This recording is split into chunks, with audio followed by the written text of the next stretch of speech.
Good day and welcome to my YouTube channel. This is Joan Hayes, and today I'm working on an acrylic piece.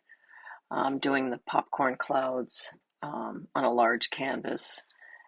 So in this piece I'm using brilliant white, titanium white, brilliant blue, titanium beige, phthalo blue, raw sienna, and yellow ochre.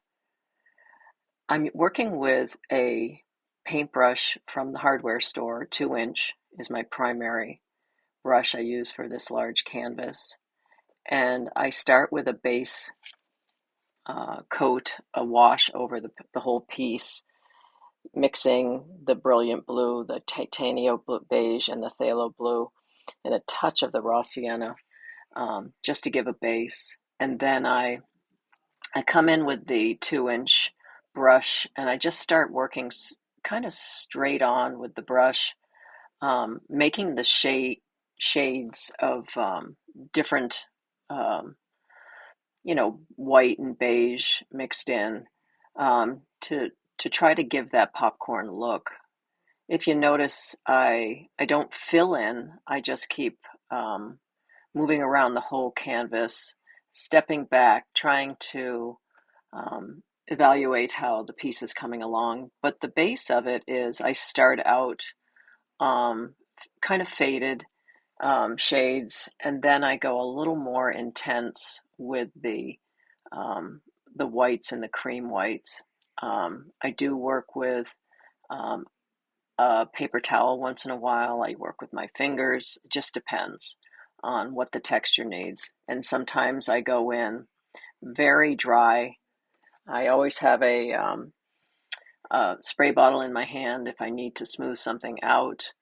But as you see, as the layers go, I get drier and drier. So um, working, at the top of the clouds helps to bring the depth in on the piece as well. And I try to keep in mind how nature is, and we've all seen these clouds before, where there's just an array of clouds all over. So that's what I'm aiming for with this one. And it's a great exercise in working clouds when you're working on a big piece like this. I find the 2-inch brush is the best. Sometimes I use a 4-inch brush just to smooth things out. And then I will occasionally bring in my palette knife when I'm coming into more detail, when I'm working the popcorn clouds. Excuse me.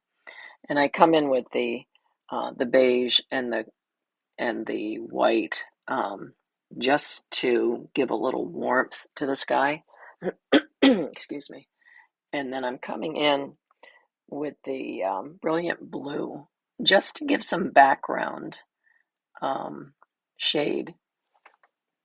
Excuse me again. And to give some depth to the clouds in the foreground. But I'm trying not to make it so obvious that I've added those. So I put little touches, use my finger and just spread it around, and then come on back and lay over it again with the blue and tan and white that I've had for my base color for this. And I'll go around and just add a few dots, and then I'll go back in and basically smooth it out so it doesn't look like I've just plopped down that darker blue. And you'll see how it just all kind of comes together.